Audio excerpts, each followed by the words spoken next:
Now, who are the experts in semantics here? Explain to us why we have this conflict here.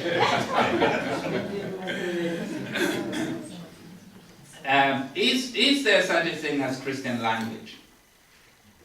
Yes. No. Derek, why do you say no? Speaking tongues. If I mean, in the dictionary, Culture. yeah, it says culture is an integrated system of learned behavior patterns which are characteristic of the members of a society and which are not a result of biological inheritance. Now, I think we as believers, we are born, the Spirit of God comes, we're born of the Spirit of God, we're not born of natural descent. So Christianity is not about a set of rules that we sort of do's and don'ts. No, it's life itself. God comes and inhabits us, and He lives inside of us. So Therefore, there should be some culture, a Christian culture, because if the Lord has changed you as a person, whether you are from wherever you come from, there should be something different, something which will, show, identify, even if it's your language, it should be different, because others will be swearing, others will be doing that. There should be a difference with the Christians. So in that statement, I think for us, there's no such thing as Christian culture. I think there is Christian culture. Now, Julian is using the word language very differently from what Andrew was saying, I think. Yeah. I just said there's Christian language.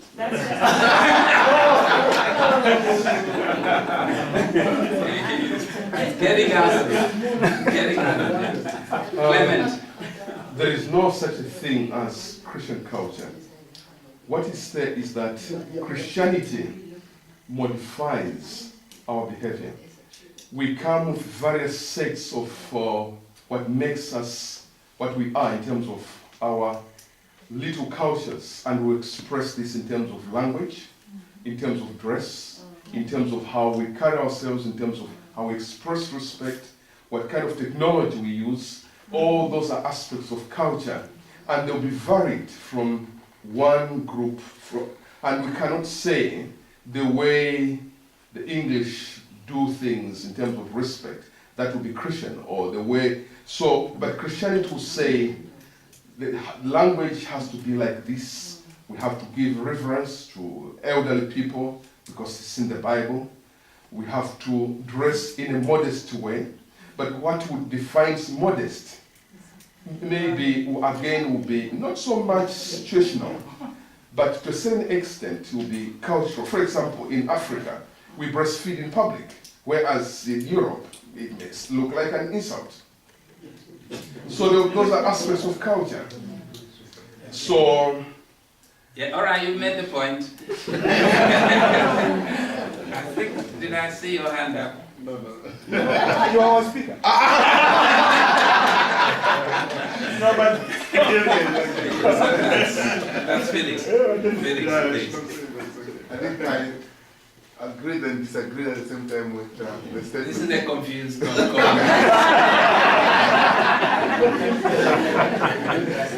Because I think in our minds we have a certain culture that we call Christian culture, but it comes more in conflict when we meet other Christians, maybe from other denominations. I'll give you a practical example of when we meet Christians from backgrounds where they beat drums in the church, like our traditional drums within Zambia. Genuine Christians, and they beat drums. And then maybe in my church background, we don't beat drums, and somehow we have a certain picture of what is Christian, and we think that is not Christian, but there are certain things that we disagree with, which have no biblical support. So deep down there's what we call our Christian culture, but Actually, it doesn't exist. I agree. Yeah, Fred and I thought there's no such thing as Christian culture. You can have Christians in a certain cultural setting, but not, and then in terms of, if you think about it in the other way, a Christian culture would be where a society who are Christians, that really doesn't exist. You can have Christians in certain societies, but not a whole society who have believed in the Lord Jesus Christ. There are two. Okay, let's hear. Yeah, I think we also Sorry, remind concluded me your that name again. James. James, of course. Yeah. I think we also concluded that there's no such a thing as a Christian culture. There are some cultural practices which are consistent with what the Bible teaches, but that does not make that culture Christian. And then if you look at the culture should really be a whole set of values and practices, so you can't pick out certain aspects and say, we're going to pick these out, and these are the ones that are Christian. No, they are not Christian. They are consistent with what the Christian teaching is. So that does not in itself make them Christian. What we bought into with the concept of modernity built upon about 1,000 years of the dominance of the Catholic Church, both politically as well as education. In every way, the church was dominant throughout Europe. And out of that emerged modernity. And a lot of the underpinnings of modernity were Christian, were biblical. So you have the concept of Christendom. And that was then, in the way it was expressed in England, it had a lot of Victorian values. And it was then exported to countries like Zambia. And in many ways, what we in Zambia call Christian is English culture from 100 years or 150 years ago. Anybody remember Christian names? When you went to school, the headmaster says, "What's your Christian name?" And I said, "My name is Capolio." No, that's not your Christian name. You have to have it. What is a Christian name? What is a Christian name? It was just that in England, you did have this name you were given at baptism, and that became your Christian name.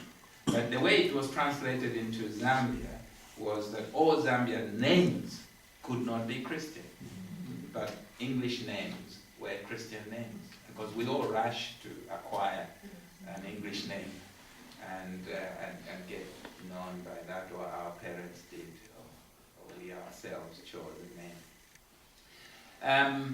So it's an important thing to think about, especially because we have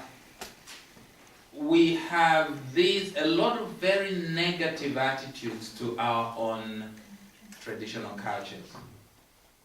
Sometimes those negative attitudes hide under the umbrella, that's because we are Christians. But in many ways, it's because of, remember what I say, that there is this continuum, and that straight line which says there's only one culture in the whole world, and they are the uncivilized and the civilized.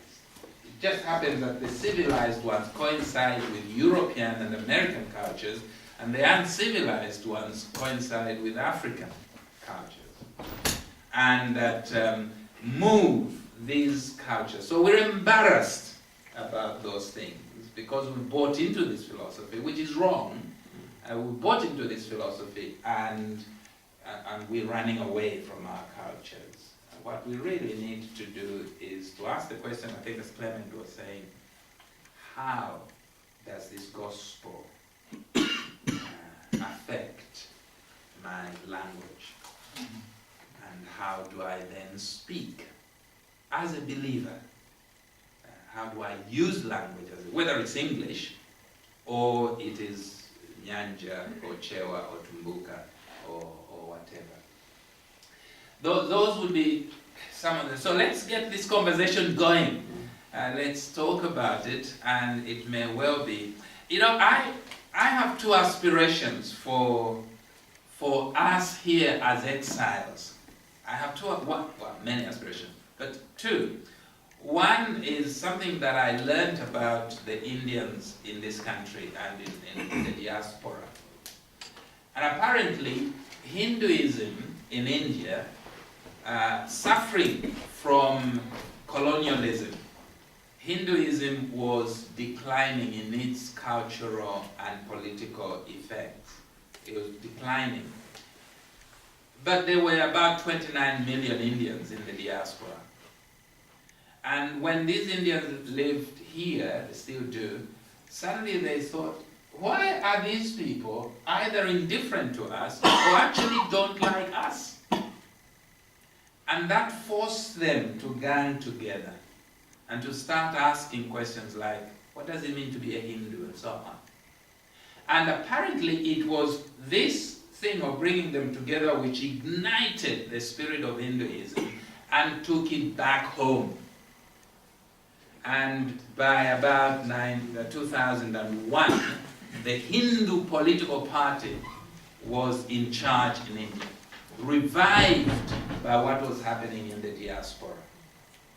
And I think those of us in exile here, not under pressure from our church elders in the churches where we used to go, and mixing with people whose attitudes are very different from ours, we have an opportunity to re-examine who we are and to begin to see some of the things that really, and I forget who it was that was saying, you suddenly realize, oh, actually, this thing is not in the Bible.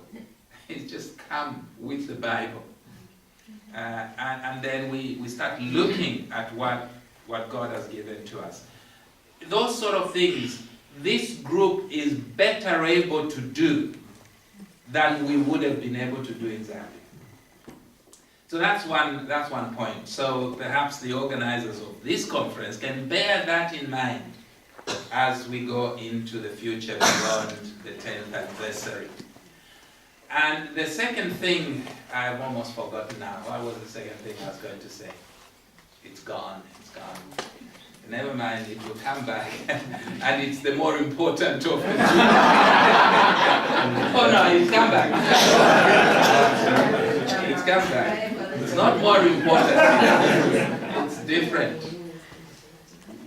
In the recent past, there have been two, at least in Africa, there has been one Christian nation. Now, does anybody know which one it was? Which is the Christian nation in Africa? Well, no. Apart from Zambia. We can talk about that later on. But there was one Christian nation which actually believed we are a Christian nation. And we are, God is leading us as a Christian nation. Which one was that? Does anybody know? No. No. Ethiopia? I heard you whisper something. I'm trying to think of which country. Just say what you said. Just now. Yeah. The one with the biggest Catholic church. No. South Africa. South Africa. Why do you say South Africa, Felix? Because the Boers are very... Exactly. The Afrikanerdom, they have consistently believed they are the Christian nation. And we all know what that meant for us as black people. So the idea of this is a Christian nation is quite a dangerous concept. Not least because we believe we are God's chosen as a nation, and what we as a nation want to make black people hewers and drawers of water, we will do it. And they were doing it. and it was called apartheid. So the idea of a Christian nation, the examples of a Christian nation are not that great. But examples of nations, of cultures that have come under the influence of Christianity, we have some fantastic. I mean, you think of technology, you think of universities, you think of loads of disciplines. Comparative linguistics. How did that discipline start? Is there anybody a comparative linguist here? How did that discipline start? It started because Christians wanted to communicate the Bible in languages they never heard. And in the process of breaking down those languages, from hearing them, breaking them down, writing them down, they learned something about language which had not been possible in Europe. And so this whole new academic discipline rose and now is very big in universities. It has come out of the Christian endeavor. You can look through history at every point at which the gospel has crossed the cultural border. There has been new energy which has been released, often leading to new academic disciplines. Think of tropical hygiene and medicine. Where did that come from? It came from Christians wanting to be medical missionaries in countries where there had not been the gospel. And then they came across elephantiasis. Never seen it in Europe. What is this? And they start to investigate. And eventually, tropical hygiene and medicine emerges as a new discipline. Those of you who are doctors may be able to say a lot more about this. So the impact, and I must go back to what I'm supposed to be saying now, the impact of the gospel upon every culture is like dynamite. Our problem as black Africans, black Zambians, is that really, culturally, we operate on somebody else's culture, which we can never sink our roots too deeply into. I mean, just imagine, just go back to where we started this meeting when Ben said, I want us to sing 2 Zambian choruses. And although we sing beautifully, everything we sing, but there is a quality about that singing of those Zambian choruses which says something, perhaps about who we are. And yet, if you go to the major churches in Zambia, English-speaking churches, not everybody agrees that the Zambian choruses should be sung. I am convinced that the only place in Zambia where you can find true Zambian Christian theology is in the choruses. Everything else we borrow from what other people have written. But the original thing, now it may be simple, very simple. Yesu mfumu akabwela na twangi. Jesus will return, he will return, let us rejoice. And it comes from the depth of one's heart. So our theological thinking at the moment is that level. What we need is to grow that, to come up to the same level as where educationally many of us are, and so on and on. And that seems to me to be a process that we have not yet engaged in. All right, enough of that. We can carry on this conversation. What I want to demonstrate, on your order there, it says culture is dynamic, it is not static.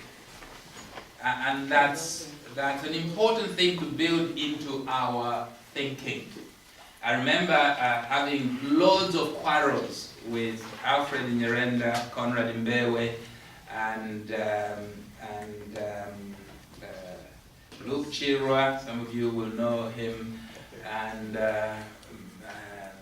who was that gentleman? Anyway, their names will come back to me. Even Kalifunga. I would say to them, this concept that you are Puritans seems to me to be wrong fundamentally. Oh no, these were great people and so on and I say, yes, of course they were great people. I agree wholeheartedly they were great people. In the 1689 Straight Baptist Confession of Faith, anybody got a copy of that document? Loads of people have copies of that. Look up it's not the beast, who is the other one? 666. The Antichrist. The Antichrist.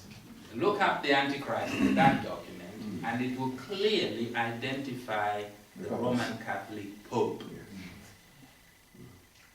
Would you, as a Zambian Christian today, say that the Antichrist is the Roman Catholic Pope? But in the days in which that document was written, because of the way the church, which was the Catholic Church, was persecuting anybody who stood outside of it, it seemed right to them to name the Pope in that document. You see, they were asking questions of their day, and they came up with answers that related to their day, the things that worried them in their day. And they had answers, they put them in that document. And it seemed to me that what we should learn from them is that today we have questions we should be asking. Asking of God, asking of the scriptures, and then finding answers, which are Christian answers, to those questions, other than going back to answers which people found to their questions and saying, this is what we are about. We can learn from them, of course, but we need to be asking our own questions, arising from our situations where we are. And as we live in the diaspora, we are asking the right question: how do we celebrate cultural diversity living here? Because all of us have cultural diversity in our homes. It may, as we were saying last night, it is very obvious for Anne and me because we look so different. But you're bringing up British children, and their cultural experiences are very different from yours. And so you have in your home these cultural differences.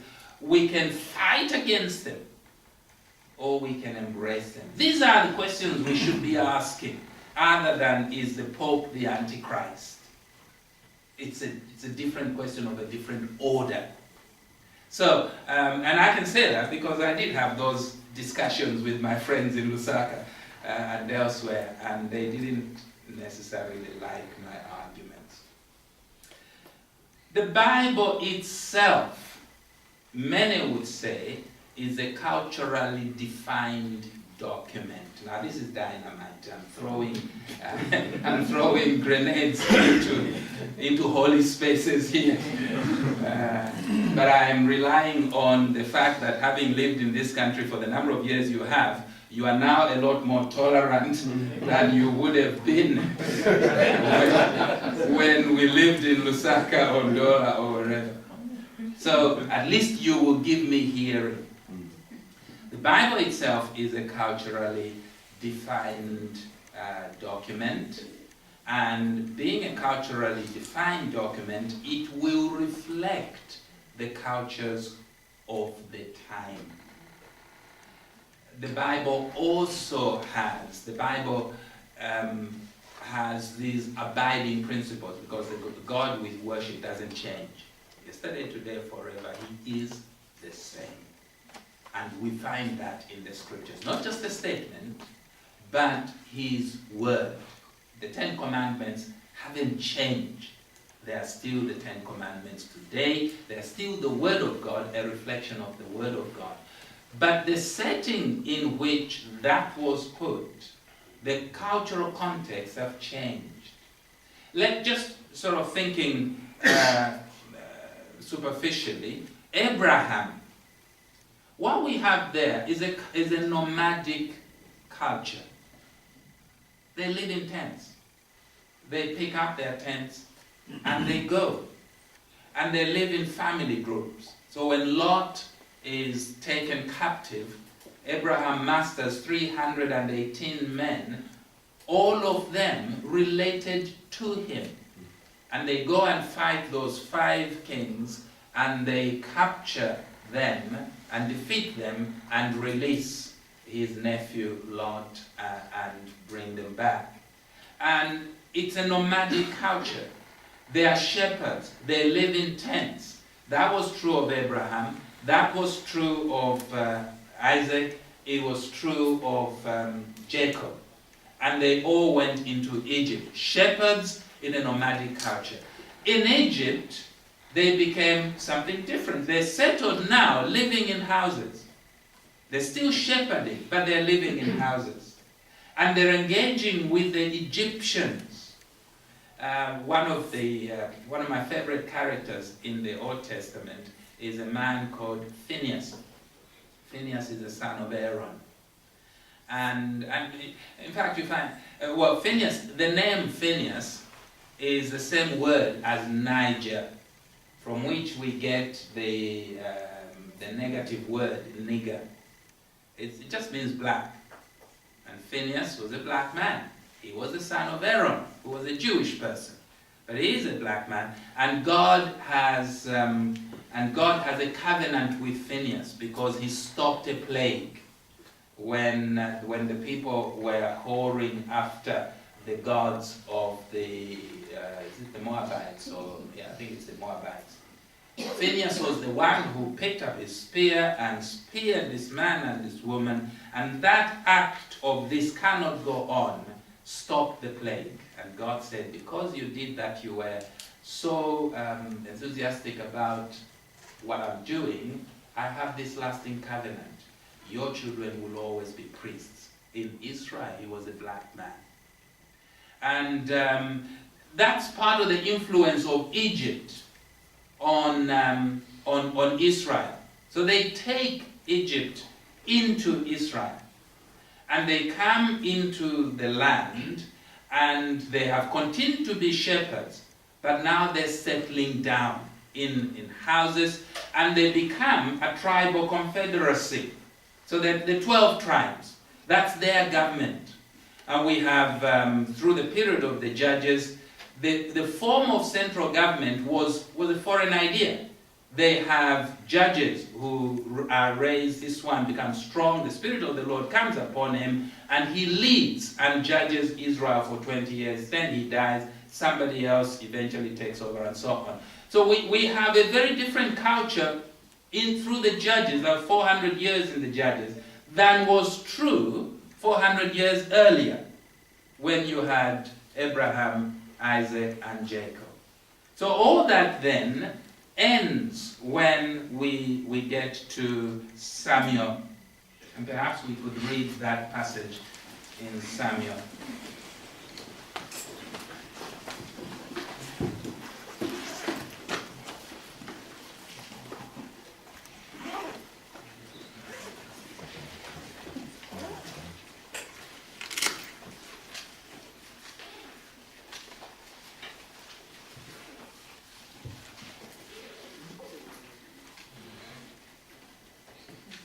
Samuel is the last of the major prophets or the judges reaching out.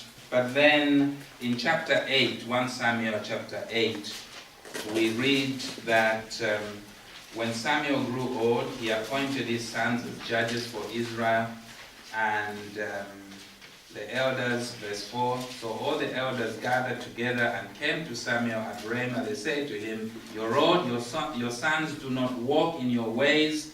Appoint a king to lead us